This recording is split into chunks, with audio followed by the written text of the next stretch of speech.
Hi guys, it's your girl being Natasha Nicole and welcome to my channel. So in today's video, we are about to attempt to make a seafood pasta.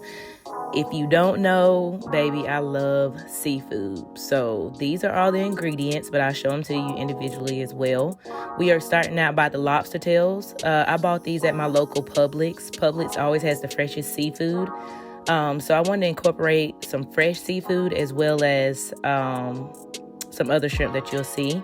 But starting out, in order to get your lobster tails, because I knew I wanted to place these on top for presentation purposes, you want to make sure that you crack both sides of the lobster, and you want it to kind of open. Well, if you eat crawfish, then you kind of know, but either way, you want to just pop it open on both sides just so you can lay the meat on top of the shell.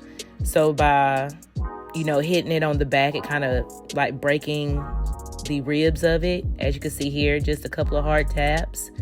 And then on the other side, just take your knife and barely hit it, just enough to get through the shell because you don't want to go through the meat.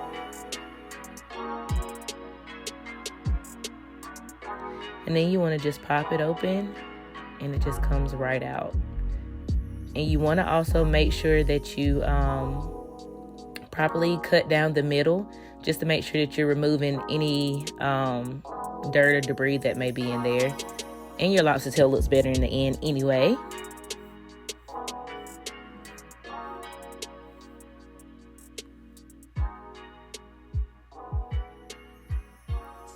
And I will be using Old Bay garlic powder because that's my business. Don't worry about it. Paprika. And salt and pepper. That's the only thing I'm using throughout this whole video. So we're going to start by washing your lobster tails first off. And then you just want to season them. Season them to your liking. You can put whatever you want to on them. You can also use a garlic butter and kind of put butter on them as they cook as well. But I like to season the back side and then turn around and season the top as well. And we're just going to place those on a tray because we're going to cook those later on, but they only take about 15 minutes, so we're going to wait. I'm taking the C-Pack shrimp.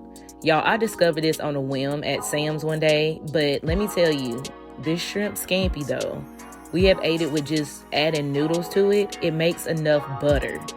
So I'm also taking some fresh shrimp that I've already washed off and adding that with it.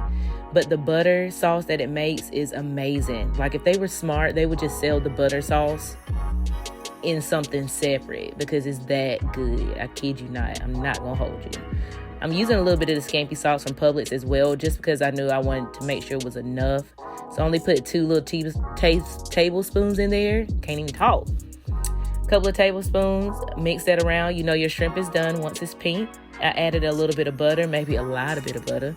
But either way, if you're looking for something low fat, and this ain't the dish for you because it's got heavy cream, the garlic. So now I'm taking some lump crab in a separate skillet back there. Just going to dump that in there. And I'm just really just heating it up and flavoring, seasoning it. And I'm just using just a little bit of Old Bay, put a little dash in the other one as well. The other in the shrimp. And then I'm just going to mix that up. Just making sure that everything is just cooked thoroughly. I'm now going to add my lobster. This lobster was already frozen and cooked fully. So you just want to kind of heat it up without it being too tough. Your lump crab back there, make sure you turn that off. We're going to put our lobster tails in for 15 minutes at 400 degrees. Now we're just moving things around because we're going to start boiling our pasta. Add a little olive oil and salt to your water as well. Making sure that lobster is well coated and thawing out in there. This is going to be so good. And now I'm just adding the Bertolli sauce. Y'all, this was amazing. I added just a little bit just to start, so you can add a little bit to your liking. I end up using the whole thing. Yeah, I just wanted to kind of thin out. So it's like a garlic scampi Alfredo sauce. And we used to have this at the restaurant I worked at. And baby, I think mine was better. I ain't even gonna lie. because I add a lot of garlic powder, but that's my business. So you add it to your taste, but it's super easy. This meal only took maybe 30 minutes total. It's a really quick meal too. And then you just want to stir your lump crab. Your stove should be off because you just want to make sure it's seasoned well. I'm going to take my time and just make a few salads just because for presentation, like, you know, when you go to the restaurant, they don't give you a whole lot of stuff on your salad. Like, that's what I was going for. So just a little bit, enough to make you want more, you know, just to feel like you're at a restaurant. Because we've been loving these dinner dates since COVID. And I only gave us a little bit of ranch. Like, no, you can't get extra. Faye and I have grown to love these dinner dates. This is the perfect thing to do with your boo, I'm telling you. Add a little croutons to mine because that's what I like. He don't like croutons.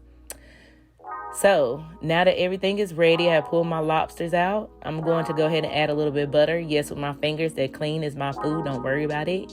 Add a little butter, and that would just kind of give a little moisture back to it. These were smaller tails, so you may not have to cook them as long. I feel like I should took mine out.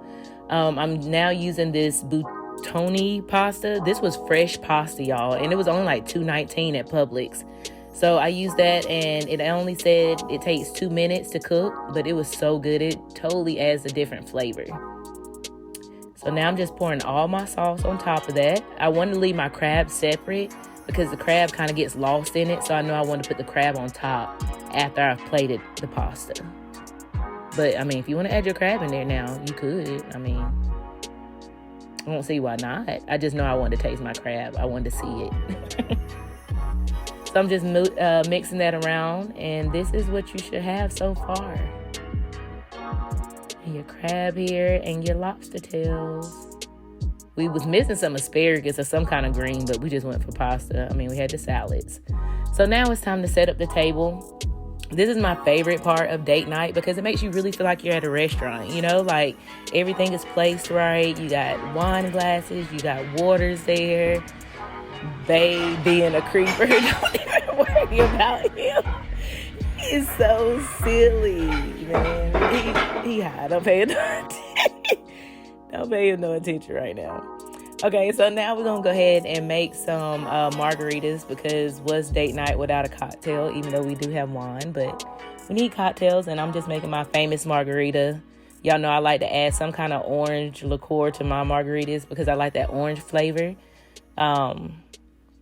Yeah, just make it enough for two because we're going to be drinking this wine and, you know, we already doing what we do.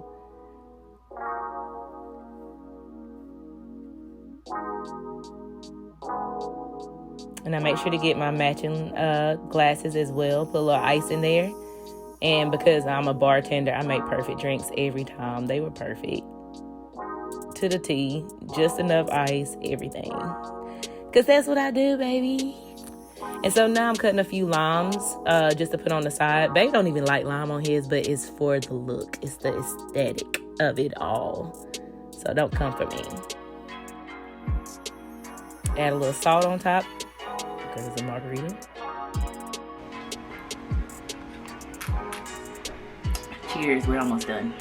And so I just plated this. I didn't even really show y'all, but I just put the pasta, the crab meat, and then laid the lobster tail on top just because presentation is everything. I wish I had a little fresh parsley, but I had a little Italian seasoning that I tried to garnish the plate with, so yeah. And y'all, I almost forgot the bread. So I went ahead and put those breadsticks in the oven. It only took like 5 minutes, but I put them in a bowl and kind of put them in a paper towel, make them look a little bit fancy because it's date night. Like, you go overboard on date night. You do everything. And this is the final look for date night. Or this is the table. The food was amazing, super flavorful. Love this dish. We will be making this again. And you just set everything really nice and in place. And you know, this is with the lights on too, honey, because you got to set the mood. You got to set the vibes right. You got to have music going. You know, you got to do all that. I was just showing y'all in the light. But here we go. We just going to say our blessing or whatnot. But this is how we spend date night together, and it's always so much fun because it's like you can get as drunk as you want to and you're already at home. You're laughing, there's music playing, good vibes. I'm just saying, it's the perfect way for you and your babe to spend some time together. Get the kids out the house and cook at home. And we spent less money. I think this whole meal altogether was maybe about $85, but you got to think at least you ain't having a tip on top of it. And we had leftovers for lunch, so it works out. So yeah, if you haven't tried this, you have got to try a date night at home with your boo. Well, y'all, I hope I inspired y'all to do a little date night at home with your significant other. Make sure you thumbs up this video if you enjoyed watching me make this meal. Also, comment down below and let me know if there's any dishes that maybe you'll be trying with your boo or some dishes that you may want me to try with my boo. So anyway, I will see y'all in the next one. Make sure you comment, like, and subscribe, and I'll see y'all later.